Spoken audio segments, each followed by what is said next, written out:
Where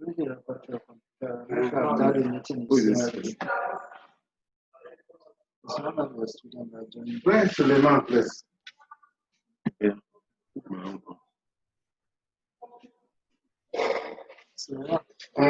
Hello. I know. Good afternoon. Yeah, welcome to online facilitation. Today, we'll be looking at sample and sampling method.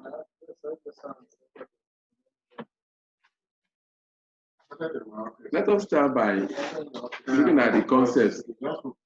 Sampling. Sampling is the process of selecting a number of individuals for a study in such a way that individual selected represents the group from among a larger group. The individual selected comprises a sample, and the larger group is referred to as population. The purpose of sampling is to gain information about population. The purpose of sampling is to gain information about a population. Really,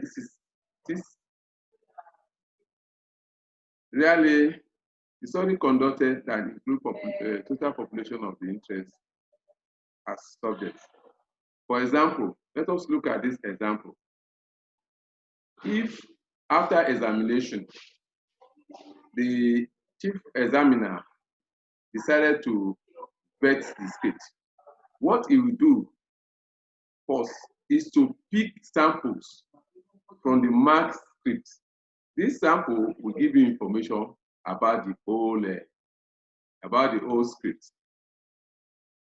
Random sampling. Random sampling is the process of selecting a sample in such a way that all individuals in the defined population have an equal and independent chance of being selected for sample.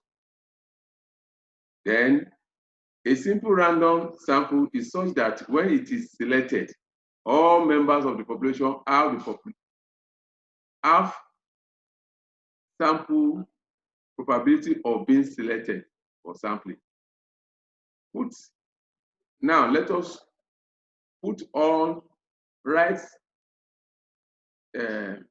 names in a pieces of paper, then put it in a gap, and then by the time you pick one, it means you are picking a random from the population. That's what we refer to as a sample. Now, let us look at the steps we are going to take in sampling procedure. To obtain a representative sample involves defining the population. We have to know the population. When you know the population, you identify each member of the population. Then what do? You select individual. You do selection for individual. For individual. That's a sample. Now, let us look at the steps we are going to take in sampling process. The first thing you do is to identify and define population. When you define population, then you determine the sample you want to pick. Maybe the population of a place is 1,000, and you desire, maybe you want to pick 10 out of, or 100 out of that 1,000. That's the desired sample size. Then you list all the members of that population. Then you assign what? You assign assigning individual on the list a consecutive number. From 0 to the required number. Then you select an arbitrary number in the table of random number. Close your eyes and point. You repeated the step until the desired number of individuals has been selected for the sample. Sampling, what are the functions of sampling? The function of sampling include: one, it reduces cost, greater speed, greater scope, and greater accuracy. Now, let us look at the concept of the world population. The first step in sampling is to do what? To define the population. The population is the group of interest which researcher is interested in, the group of which he or she would like the result of the study to be generalized on. For example, in conducting a research on poverty eradication in Lagos or Akwa Ibom, all the beneficiaries of poverty alleviation program in the state will be the population. Sample error and sampling biases. Let's take it one by one. Sometimes we have to make a kind of comparison between the two. Sampling error and sampling bias are two terms associated with sampling. Although these terms have very different meanings, they are sometimes taken to mean the same. Sampling error is associated with sampling with random sampling, but the term error does not mean making a mistake. Sampling error is the difference between the result obtained from a sample, which we refer as a statistic, and the result which will have been obtained from the population, which we refer to corresponding parameter. Sampling error usually occurs when complete survey of population is not carried out because a sample is taken for estimating the characteristics of the population. Sampling error is measured by standard error of the statistics in terms of probability under the normal curve. Sampling bias comes into sampling when a sample fails to represent the population it was intended to represent. Bias can come about from a number of sources. One,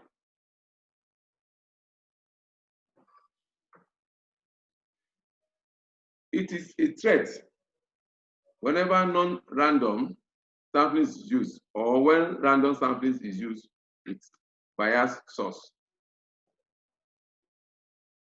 What is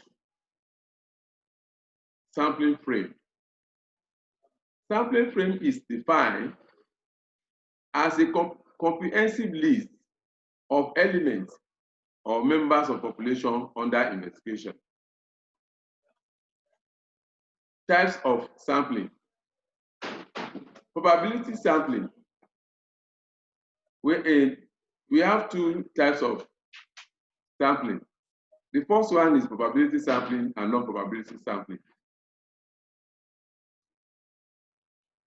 What is probability sampling? It involves sampling selection in which elements are drawn by chance procedure.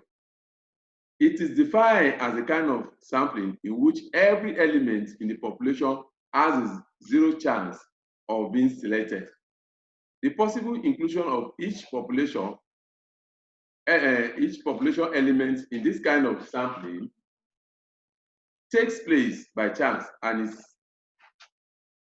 attained through randomization. Probability sampling requires that each case in the universe being studied must have a determined or fixed chance of being selected. Probability statistics can be used to measure quantitatively the risk of drawing wrong conclusions from samples of various size. Now, let us quickly look at the types the types of probability sampling. There are 4 types of probability sampling. The first one is what we refer as simple random sampling. What is this simple random sampling?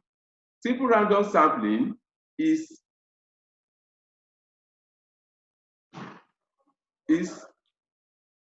a sampling procedure which ensure a fair, non-objective, subjective selection.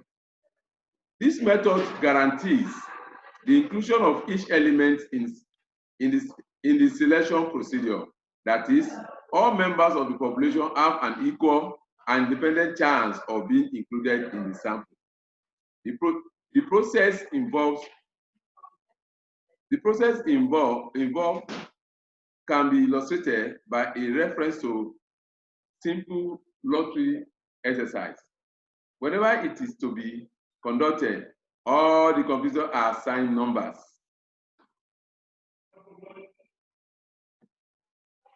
The steps in simple random sampling are: 1. The first thing you do is to do what? Is to define your population. After defining your population, you list all members of the population. Then you select by employing a procedure whereby sheer chance determines which member on the list are drawn for the sample. B. Stratified random sampling. The stratified random sampling technique is a variation of simple random sampling technique. It is designed to achieve a higher level of precision in selection of the desired sample size. In some cases, the population to be sampled may not be homogeneous, but consists of several subpopulations. Rather than selecting randomly from the entire population, the researcher might divide such a population into 2 or more subpopulations called strata. Stratifying random sampling involves the following steps. 1. Like I said, you have to do what? You have to identify and define population. Then you have to determine your desired sample size. Then after that, you identify the variables and subgroups, which you refer as strata, for which you want to guarantee appropriate representation, either proportional or equal. 4. Classifying all members of the population as the members of one of the identified subgroups. 5. Randomly select an appropriate number of individuals from each of the group. Cluster random sampling. Cluster random sampling is sampling in which groups, not individuals, are randomly selected. In cluster sampling, we look at groups, not individuals. All members of the selected group have similar characteristics. It is not convenient. It is more convenient when the population is very large or spread out over a wide geographic area. Example of cluster includes classrooms, schools, villages, hospitals, departments, stores, etc. For example, if one wants to study a secondary school, the school may be arranged into clusters, that is, classrooms.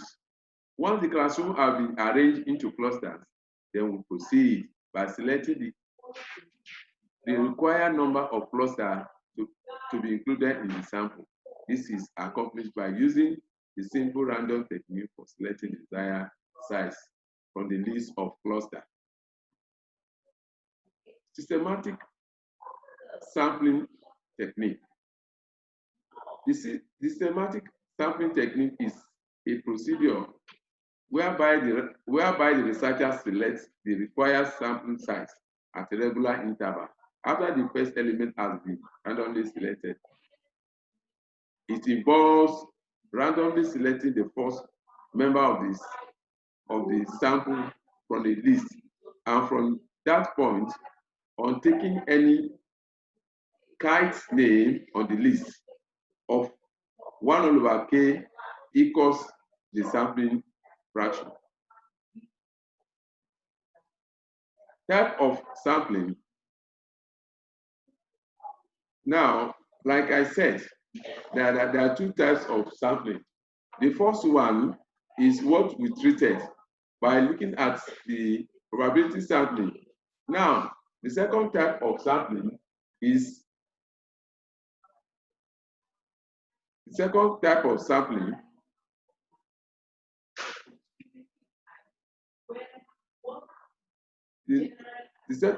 sampling is what we refer as non-probability sampling, which is often conducted in a situation that do not permit the kind of probability samples used in larger scale social survey. Suppose you want to study homelessness, for instance, you need to use the non-probability sampling since there is no list of homelessness individual and you are not likely to create such a list. The non-probability technique involves sampling selection in which the elements do not have equal chance of being selected or included in a study.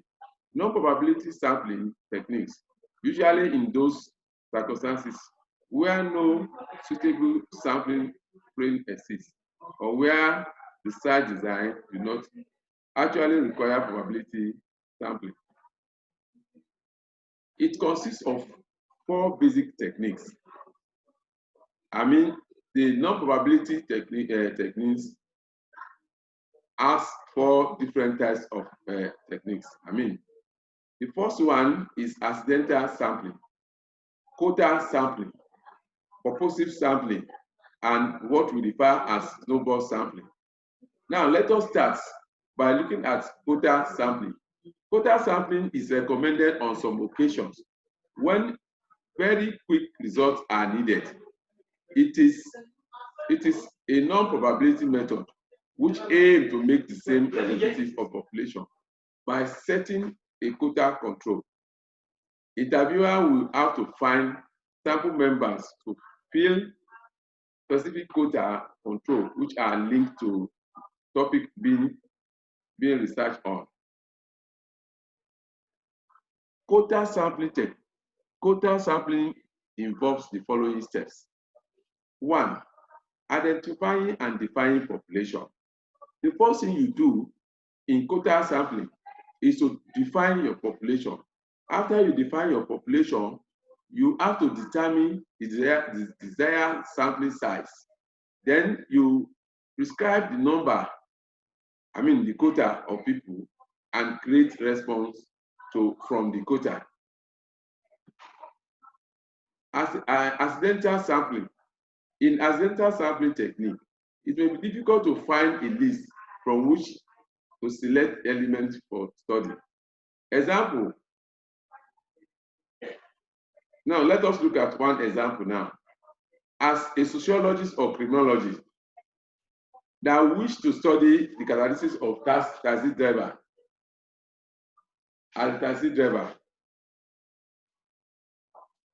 it may be difficult to locate a list of taxi driver operating in a particular state. Hence, the researcher has to collect this information from taxi driver whenever they may be found. He may wait at taxi park, hotel, railway station, airport, and other places where taxi driver may find in the city. Selection of elements is therefore accidental since information is collected whenever the element may be located.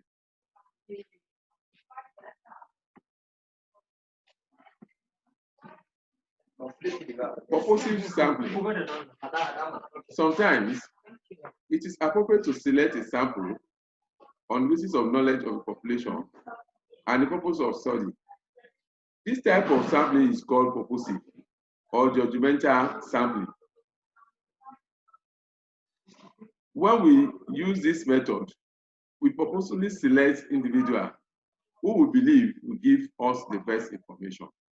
Purposive sampling is different from convenient sampling in that researchers do not simply study whatever is available, but use their judgment to select sample that may believe or will provide data that they needed. Snowball sampling. Snowball sampling can be useful when it is hard to locate participants. Now, like all other non-probability sampling, purposive sampling can be useful too when it is hard to locate participants. The time taken from analogy of a snowball. In the first stage of sampling, only a few respondents are identified as having the required statistics. These respondents are then used to identify other people who qualify for inclusion in the sample.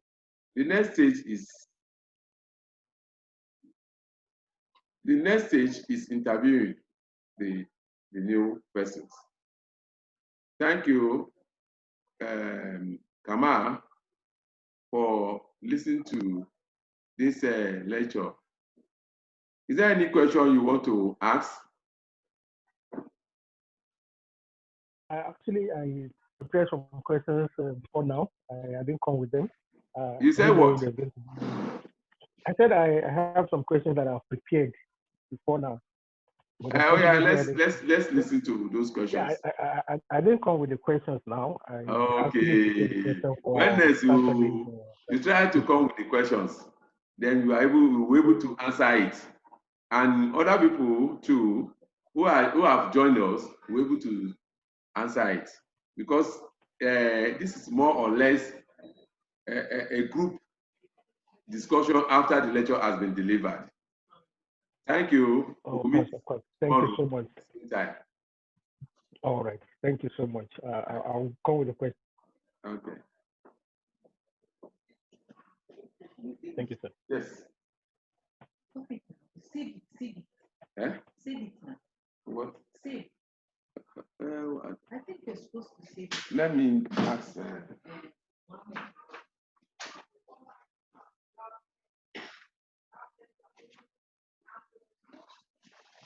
I want to save.